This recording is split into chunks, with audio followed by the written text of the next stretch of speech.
এই ভিডিওটা রেকর্ড করছি গতকাল রাতে, বেশ গভীর রাতে। তখন পর্যন্ত ইরান আমেরিকান কোনো স্থাপনায় অন্তত আক্রমণ করেনি। ইরানে কিন্তু বলছিল খুবই যুদ্ধংদেহীভাবে যে তারা আমেরিকা আক্রমণ করার সাথে সাথে আমেরিকার বিভিন্ন ঘাঁটি বা সামরিক স্থাপনা যেগুলো মিডল ইস্টে আছে সেগুলোকে টার্গেট করবে, তাদের রণতরী আছে সেটাকে টার্গেট করবে, এমনকি তাদের বেসামরিক যে কোনো প্রেজেন্স আছে মিডল ইস্টে সেখানে তারা আক্রমণ করতে পারে। কিন্তু এখন পর্যন্ত ঘটেনি। সেটা ঘটবে কিনা আলোচনার পর হয়তো আমরা একটা ধারণা করতে পারবো। কিন্তু দুটো প্রশ্ন উঠেছে, তাহলে ইরান যদি আক্রমণ না করে, আর ধরে নিলাম যে আক্রমণ করবে না, তাহলে দুটো সম্ভাবনা আছে। একটা হচ্ছে ইরান, দুটো না তিনটে সম্ভাবনা আসলে। ইরান অপেক্ষা করার নীতিতে আছে, ইরান এখনই আক্রমণ করতে চায় না, সে আর একটু দেখতে চায়। দ্বিতীয় হচ্ছে ইরান আক্রমণ করবেই না, সে ভয় পাচ্ছে।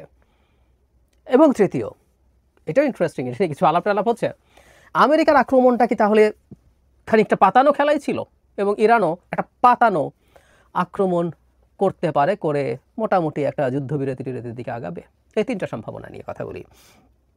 আমরা গতকাল সারাদিন আমরা প্রত্যেকে খুব আলোচনা করেছি যে আমেরিকার B-2 বম্বারগুলো যেভাবে আক্রমণ করেছে। কিছু ছবি আমাদের সামনে এসছে, বিশেষ করে ফোর্দো যে নিউক্লিয়ার ফ্যাসিলিটি, এটি সবচেয়ে বেশি আলোচিত ছিল, কারণ এখানেই তাদের মূল সেন্ট্রিফিউজগুলো ছিল, যে সেন্ট্রিফিউজের মাধ্যমে ইউরেনিয়াম এনরিচ করা হয়। এবং সেখানে খুব ক্লিয়ার কাট, ছবিতে খেয়াল করলে দেখবেন ক্লিয়ার কাট হোল দেখা যাচ্ছে। GBU-57 বাংকার বাস্টার যে বোমাগুলো আছে সেগুলো যে ধরনের ক্ষত তৈরি করার কথা ঠিক সেরকমই ক্ষত বলে মনে হয়। এটা ঢুকে যায়, গভীরে চলে যায় এবং সেখানে গিয়ে বিস্ফোরিত হয়। অনেক উপর থেকে মারাত্মক রকম গতিশক্তি বা কাইনেটিক এনার্জি নিয়ে এগুলো পড়ে, 12-13 কিলোমিটার উপর থেকে পড়ে এবং এটাকে স্যাটেলাইট দিয়ে গাইড করে এনে এখানে ফেলা হয়। যাই হোক, এখন প্রশ্ন হচ্ছে, যেটা আলোচনা করা হচ্ছিল যে কতটুকু ক্ষয়ক্ষতি হয়েছে আমরা আসলে জানি না, এই গর্তের ভেতরে গিয়ে কতদূর কী হয়েছে। দ্বিতীয় কথাটা হচ্ছে কতটুকু আদৌ সেই মূল যে স্থাপনার জায়গা সেখানে যেতে পেরেছে কিনা, এসব আলোচনা হচ্ছে, বিষয় বিশ্লেষণ হচ্ছে। এর মধ্যে একটা তথ্য অবশ্য জানা গেল, যেটা IAEA বলেছে সৌদি আরব সহ অনেকেই রেডিয়েশন দূর থেকে ইনফ্যাক্ট মেজার করা যায়, সেটা করে তারা বলছেন যে এটার আশপাশে তেমন কোনো রেডিয়েশন বাড়েনি। এখানে একটা কথা আমরা একটু মনে রাখবো, সেটা হচ্ছে নিউক্লিয়ার এনরিচমেন্টের ওখানে যদি অ্যাটাকড হয়, ইউরেনিয়াম যদি ছড়িয়ে পড়ে, রেডিয়েশন বাড়বে। কিন্তু আসলে আমরা এটা অনেকে ভুলভাবে বুঝি যে একটা নিউক্লিয়ার বিদ্যুৎ কেন্দ্র, বোমা তো বটেই, নিউক্লিয়ার বিদ্যুৎ কেন্দ্র যদি ব্লো আউট হয় সেই ক্ষেত্রে যে পরিমাণ রেডিয়েশন হয় তার কাছাকাছি হয় না, কারণ এখানে নিউক্লিয়ার রিয়াকশন চলতে থাকে না। ওগুলোতে নিউক্লিয়ার রিয়াকশন চেইন রিয়াকশন চলতে থাকে বলে ম্যাসিভ স্কেলে রেডিয়েশন ছড়িয়ে পড়ে। তারপর এখানে রেডিয়েশন বাড়তো, এটা বাড়ছে না। ফলে অনেকে সন্দেহ করছে, এরা যে ক্লেম করছে সেটা হলো যে তারা এখান থেকে সব জিনিসপত্র সরিয়ে নিয়ে গেছে, তেমন কোনো ক্ষয়ক্ষতি হয়নি। এবং এখানেই পাতানো খেলাটার প্রশ্ন আসলে এসছে। ইরান কি করলো সোফার? ইরান গতকাল আক্রমণের পর ইসরায়েলে অ্যাটাক করেছে। আবার ইসরায়েলে অনেকগুলো ব্যালিস্টিক মিসাইল দিয়ে অ্যাটাক করেছে। কিন্তু এখানে খুবই ইন্টারেস্টিং একটা ফাইন্ডিং আছে। ইসরায়েল নিজে স্বীকার করেছে যে 10টা ব্যালিস্টিক মিসাইল তাদের ভূমিতে আঘাত এনেছে। ইরান 30টার মতো ব্যালিস্টিক মিসাইল দিয়ে অ্যাটাক করেছিল। তাহলে খেয়াল করি আমরা 1/3 অফ দ্য মিসাইলস ইসরায়েলের যে পুরো ডিফেন্স সিস্টেম, ইসরায়েল শুধু না, আমরা বহুবার বলেছি, যারা আমার ভিডিও নিয়মিত দেখেছেন বা বাইরেও এগুলো নিয়ে আলোচনা হচ্ছে, যে পুরো জার্নিতে সে আরও কয়েক জায়গায় ইন্টারসেপ্টেড হওয়ার সম্ভাবনা থাকে, সবগুলোর মধ্যে সে 1/3 এসে ইসরায়েলের তার টার্গেটে অ্যাটাক করাতে পেরেছে।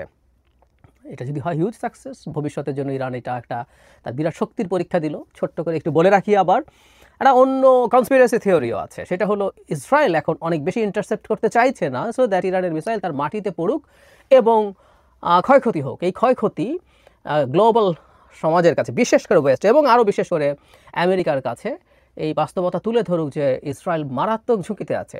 আমরা জানি যে এটা নেতানিয়াহুর জন্য খুবই হিউমিলেটিং হবে, কারণ সে বোঝাতে চাইতো যে তারা ইনভিনসিবল, ইসরায়েলে অ্যাটাক করা যায় না, তেল আবিবে প্রশ্নই আসে না, ইরানের মিসাইল কোনোদিন কোনো ইসরায়েলিকে হত্যা করতে পারবে না। এটা যেহেতু হচ্ছে এটা তার জন্য ক্ষতিকর, কিন্তু উল্টো পাশে ইরানকে ভয়ঙ্কর রকম বিপদের কারণ হিসেবে দেখিয়ে ইরানের উপরে অদূর বা একটু সুদূর ভবিষ্যতে অল আউট একটা অ্যাটাকের সম্ভাবনা তৈরিরও চেষ্টা হতে পারে। যাই হোক, এটা একটা গুরুত্বপূর্ণ জিনিস। এবং ইরান, আবারও বলছিলাম যে আপনারা মধ্যপ্রাচ্যে আমেরিকার যে সামরিক ঘাঁটি এবং স্থাপনা আছে, খেয়াল করুন কত শর্ট রেঞ্জে আছে ইসরায়েলের তুলনায়। সুতরাং মুহূর্তেই ইরান চাইলে কাজটা করতে পারে, এটা তার কাছে কোনো ব্যাপারই না, তাদের পক্ষে এটা করার কোনো সমস্যা ছিল না। এবং তারা নিশ্চিতভাবেই, যদি তাদের সে প্রস্তুতিও আছে, মানে জাস্ট মানে ব্যালিস্টিক মিসাইল লঞ্চিংয়ের ক্ষেত্রে খুব বেসিক কিছু ক্যালকুলেশন করে, কিছু প্রোগ্রামিং করে এটাকে লঞ্চ করতে হয়।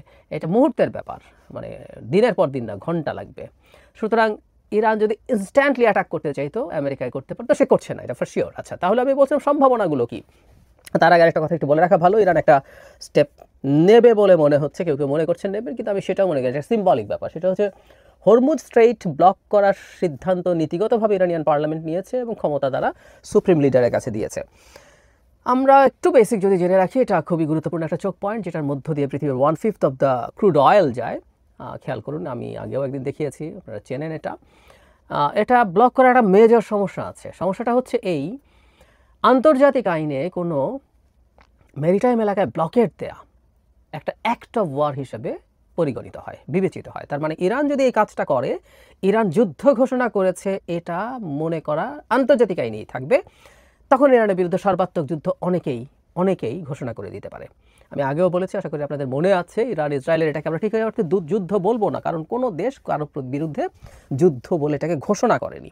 এই ক্ষেত্রে একটা ইন্টারেস্টিং তথ্য দেই আপনাদের, জানেন অনেকেই, সেটা হচ্ছে রাশিয়া ইউক্রেনের সাথে যুদ্ধ করছে বলে এখনও বলে না, তারা একটা মিলিটারি অপারেশন করছে, সে এখনও যুদ্ধ ঘোষণা করেনি টেকনিক্যালি, তো এটাকে যুদ্ধ বলা কঠিন, টেকনিক্যালি বলছি। তো যাই হোক, ইরানের পক্ষে হরমুজ স্ট্রেইটে এই এক্সট্রিম স্টেপটা নেওয়াও সোজা হবে না। এটা নিলেই যে অন্যরা যুদ্ধে ঝাঁপিয়ে পড়বে তা না, কিন্তু এটাকে যুদ্ধের অ্যাক্ট অফ ওয়ার হিসেবে বিবেচনা করা যায়। সো এইগুলো হচ্ছে ইরানের দিকের স্টেপ। এখন ইরান, আমি গতকালের ভিডিওতে বলেছি যে ইরান যদি মনে করে, আমরা ধরে নেই যে এই অ্যাটাকটা সিরিয়াসলি হয়েছে এবং ইরান যদি মনে করে তাতে এমন কোনো ক্ষয়ক্ষতি হয়নি, তাহলে আসলে এই অ্যাটাকটা হজম করা ভালো হবে। কারণ ইরান যদি কোনো মিলিটারি বেসে পাল্টা আক্রমণ করে, এবং আক্রমণ আবার দুটো টাইপ আছে, একটা সিম্বলিক আক্রমণ আছে। আমি বলেছিলাম যে কাসেম সুলাইমানিকে যখন ট্রাম্প আগের মেয়াদে হত্যা করেছিল, তখন ইরাকে থাকা কিছু ঘাঁটিতে ইরান অ্যাটাক করেছিল, তার মিসাইলগুলো গ্রাউন্ডে হিটও করেছে, তবে সে মেইন যে স্থাপনাগুলো আছে সেগুলোকে টার্গেট করেনি। এটার মাধ্যমে সে বোঝালো, I do have the capability, কিন্তু আমি তোমাকে অত খারাপভাবে অ্যাটাক করিনি, এবং এটার মাধ্যমে তার নিজের এক ধরনের মুখ রক্ষা হয়েছিল।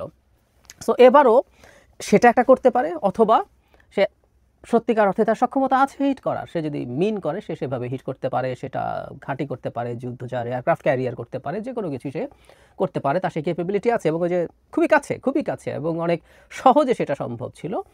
তো যেটা বলছিলাম যে ইরান এটা যখন করবে, তখন আমেরিকার এসকালেট করার সম্ভাবনা বাড়বে। ইরানের রিটালিয়েট করা টেকনিক্যালি সঠিক, ইরানকে যেহেতু আমেরিকা আক্রমণ করেছে তার সেই রাইট আছে, সে যদি এখন রিটালিয়েট করে আমেরিকা আবার এসকালেট করতে পারে। সুতরাং এটা টেনে আনা আপাতত না হওয়া ভালো। আমি আবারও বলছি যে এটা যে ইরান অ্যাটাক না করে, পাল্টা কিছু না করলে যে আমেরিকা ছেড়ে দেবে তাকে, বলা যায় না, কারণ শুধু নিউক্লিয়ার সাইট তো না। আমি বারবার বলছি যে ইরানের ব্যালিস্টিক মিসাইল ক্যাপাসিটি যেটা দেখা যাচ্ছে, সেটা লঞ্চিং, এটা প্রোডাকশন, সব কিছু highly risky for Israel. So ওইসব জায়গায় আক্রমণ করা এমনি আমেরিকা যেতে পারে। আরেকটা হতে পারে, ইরান ভয় পেয়েছে এই অর্থে যে আমেরিকা তাকে গ্রাউন্ড অ্যাটাক হয়তো করার ঝুঁকি নেবে না, কিন্তু সে যদি ম্যাসিভ বম্বিং শুরু করে, যে পরিমাণ ঘাঁটি ওখানে আছে আমেরিকা, যে পরিমাণ ফায়ার পাওয়ার আছে, ইরানকে ভীষণভাবে অন্তত ধ্বংসস্তূপে পরিণত করে ফেলা সম্ভব। এটা সম্ভব, মানে একটা দেশ দখল করা যায় না বা রেজিমও চেঞ্জ করা যাবে না, কিন্তু ধ্বংসস্তূপে পরিণত করে ফেলা সম্ভব। সুতরাং সে ওই ঝুঁকিটা নিচ্ছে না। আমেরিকা এরকম 2-4টা অ্যাটাক আরও যদি হয়, ইরান হয়তো পাল্টা কিছু করবে না এই ভীতির কারণে, এটা একটা সম্ভাবনা হতে পারে। থার্ড, যেটা খুবই ইন্টারেস্টিং, সেটা হচ্ছে টার্কির নিউজ মিডিয়া টিআরটিতে দেখলাম একটা খবর এসছে, ট্রাম্প নাকি বা আমেরিকা তার অ্যাটাক করার আগে নাকি ইরানকে জানিয়েছিল। মানে জানিয়েছিল যদি মনে করা হয়, তাহলে এটাকে এক ধরনের পাতানো খেলা মনে হতে পারে, যে জানিয়েছিল ব্যাপারটা এরকম, তুমি তোমার জিনিসপত্র সরিয়ে নাও, আমি একটা অ্যাটাক করছি, আমাকে একটা অ্যাটাক করতে হচ্ছে কেন বলবো সেই জায়গায়। সো এটা করলো, এবং এটা যদি হয় তাহলে পাল্টা কি হতে পারে, পাল্টা ইরান সম্ভবত তার ওই যে মুখ বাঁচানো টাইপের একটা দুটো অ্যাটাক করতে পারে আমেরিকার কোনো বেসে, সে আগে জানিয়ে দেবে আমি করছি, এবং আমি তোমার অবশ্যই কোনো স্ট্র্যাটেজিক স্থাপনা আমি টার্গেট করছি না, মানে একটা বেজের মধ্যেও তো ফাঁকা জায়গা আছে, বিরান জায়গা আছে, আমি এরকম জায়গায় ওটা মিসাইলটা টার্গেট করছি, ওটা হলো তাহলে আমার ডোমেস্টিক যে অডিয়েন্স, মানে এটাও ইম্পর্টেন্ট যে ইরানের ডোমেস্টিক অডিয়েন্সেরও একটা চাপ থাকবে, কারণ হচ্ছে আমেরিকা এইরকমভাবে তার দেশ আক্রমণ করেছে, এবং ইরানের যে সরকার আছে সেই সরকারের সাথে এখন মোরললেস, মানে ইরানের সরকারকে অপছন্দ করা অনেক মানুষও এখন তাদের সাথে অ্যালাইন্ড হয়েছে। সো সরকারের উপর একটা চাপ আছে যে সে যেন পাল্টা ব্যবস্থা নেয়। সো এটা করে তারপর আসলে হয়তো আস্তে আস্তে কোনো একটা নেগোসিয়েশনের দিকে যেতে পারে। সো 3টা প্রবাবিলিটি, একটা হচ্ছে ইরান অপেক্ষা করছে, সে আপাতত ঝামেলা এড়াতে চাইছে, তার শক্তি মানে আমেরিকাকে ফুললি এখানে ঢুকিয়ে ফেলা যাতে না হয় সেই চেষ্টা করছে, কিন্তু সে প্রয়োজনে টাফভাবে আমেরিকার সাথে জড়াবে, সে যুদ্ধটা ছড়িয়ে দিতে চাইবে, সেটা একটা। দ্বিতীয় হচ্ছে আমেরিকা যাই করুক না কেন, সে আমেরিকাকে কখনো টার্গেট করবে না, সে ভয় পেয়ে গেছে, এটারও লজিক্যাল কারণ আছে, ইললজিক্যাল না এটা। এবং ফাইনালি যে এখানে পাতানো খেলা, এটাও একটা অপশন। ইনফ্যাক্ট আমরা নিশ্চিত নই, কারণ টিআরটি যে রিপোর্ট আছে এটা তো আমরা খুব বেশি অনেক জায়গায় পাইনি। এটা যদি আরও পাওয়া যেত তাহলে হতে পারত। কিন্তু ওই যে বলছিলাম কেন ট্রাম্প একটা পাতানো খেলায় যেতে পারেন। ট্রাম্প চেয়েছেন চাপ দিয়ে ইরানকে ভয় দেখিয়ে একটা ডিল করানো ইম্পর্টেন্ট, এবং ট্রাম্প তার নিজের ব্র্যান্ডিং এটা করেছেন, আমি যুদ্ধ ছাড়াই ডিল করতে পারি, আমার ডিল মেকার। এখন ট্রাম্পের উপর তীব্র চাপ আছে, তার যে জায়নিস্ট যে লবি আছে সেই লবি খুব পাওয়ারফুল, তারা অস্ট্রেল লবি আছে তারা খুব পাওয়ারফুল, তারা চেয়েছে ইরানের উপরে অ্যাটাক হোক। সেটা যদি হয় এখন একটা নাটক করে সেটা থেকে বেঁচে যাবে, আমার কাছে এই লজিকটা খুব ভালো মনে হয় না। মানে যে চাইনিজ লবি আছে, অস্ট্রেল লবি আছে, তারা এত স্টুপিড যে ট্রাম্প একটা নাটক করলো, ইরান একটা নাটক করলো, তারপর যুদ্ধবিরতিতে গেল, তাতে তারা খুশি হয়ে যাবে। আমার কাছে এটা খুব ভালো কিছু বলে মনে হয় না। এমনকি ট্রাম্প এই আক্রমণ যতটুকুই করেছেন, তার নিজের লিস্ট একটা ব্র্যান্ডিং আছে, সেটাকে তিনি ক্ষতিগ্রস্ত করেছেন। তিনি আমেরিকানদের কাছে এটা বলে ভোট চেয়েছেন তিনি আমেরিকানদের কোনো নতুন যুদ্ধে নিয়ে যাবেন না, প্রিভিয়াস যুদ্ধ বন্ধ করবেন, এসব তো উনি বলেছেন। তো এটার ঝুঁকি নিয়ে যদি এই নাটক করেন, এটা খুবই কাঁচা নাটক মনে হতে পারে। এই কারণে আমার কাছে এই তত্ত্বে আমি খুব রিলাই আসলে করি না। আমি প্রথম দুটোতে আসলে ব্যাংক করব, সেটা হচ্ছে ইরান আসলে এই ধাক্কার পরে কি হচ্ছে সেটাই দেখার চেষ্টা করছে, এবং আমেরিকা যদি কন্টিনিউ করতে থাকে সে হয়তো দু একটা জায়গায় সিরিয়াস অ্যাটাকই করবে, একেবারে শুধু দেখানোর জন্য সিম্বলিক অ্যাটাক এরকম কিছু নাও করতে পারে। আবার সেকেন্ড অপশনটাও হতে পারে যে আমেরিকার অ্যাটাকে সে একেবারে চোখ বুঝে থাকবে, কারণ সে আমেরিকার সাথে করবে, যখনই আমেরিকা অ্যাটাক করবে সে তার ইসরায়েলের উপর অ্যাটাকের পরিমাণ বাড়াতে থাকবে, কারণ এখন সে অনেক বেশি হিট করতে পারছে ইসরায়েলে। এটাও হতে পারে। কিন্তু এই যুদ্ধ আসলে কতদিন চলবে, কেউ কেউ বলছেন অনেক লম্বা সময় চলতে পারে, উত্তর হচ্ছে চলতে পারে না। দুটো দেশে যদি সীমান্ত থাকতো তাহলে এই যুদ্ধ অনেক দিন চলতো। ল্যান্ড অ্যাটাক তো বটেই, ধরলাম ল্যান্ড অ্যাটাক যদি সেই অর্থে পারে, সোলজার যদি ঢুকে নাও যেত, আর্টিলারির ফায়ার চলতো প্রচুর। এক একটা মানে এখনকার যে আর্টিলারি আছে, আর্টিলারি এখন শেলের অনেক লম্বা রেঞ্জ হয়, রকেট অ্যাসিস্টেড আর্টিলারি শেল আছে, সেগুলো অনেক দূর 60 কিলোমিটার পর্যন্ত যায়, কিন্তু এর কমও অ্যারাউন্ড 40 কিলোমিটার্স যায়, এরকম প্রচুর 155 মিলিমিটার হাইটজার্স আছে। সো তারা অনেক দিন যুদ্ধ করতে পারতো। কিন্তু বলা হচ্ছে যে পৃথিবীর এই প্রথম একটা যুদ্ধ হচ্ছে যেখানে এত লম্বা ডিস্টেন্সে, মানে এদের ডিস্টেন্সটা যতটা, এটা মিসাইলের হিসাবে মিড রেঞ্জ মিসাইল বলে, সেই রেঞ্জের মধ্যে থেকে যুদ্ধ হচ্ছে, আইদার ফাইটার অথবা মিড রেঞ্জ মিসাইল দিয়ে তাকে যুদ্ধ করতে হচ্ছে। এগুলো খুব এক্সপেন্সিভ যুদ্ধ, এই অস্ত্র অনেক অনেক বেশি থাকে না কোনো দেশের, ফলে এই যুদ্ধ এমনিতেই আসলে খুব লম্বা সময় চলতে পারে না। একটা মোটামুটি সিজফায়ারের পরিস্থিতির দিকে যাবে, খুব বেশি সময় লাগবে বলে আমি মনে করি না। এবং ওই পরিস্থিতি থেকে বার্গেনিংয়ের ক্ষেত্রে বেটার অবস্থানে থাকে, সেটার উপরেই বার্গেনিং ডিপেন্ড করবে। কিন্তু আমি আগেও বলেছি, এটা এবার হোক, আজ হোক, কাল হোক, 2 বছর পরে হোক, ইরান সিরিয়াসলি অ্যাটাকড হবে। ইরানের কাছে একটা নিউক্লিয়ার ওয়েপন তৈরি করার মতো ফিসাইল ম্যাটেরিয়াল থাকবে। সে নিজে থেকে এটা সারেন্ডার করে দিল, অবশ্য কোনো কথা নেই, কিন্তু সে যদি এটা না করে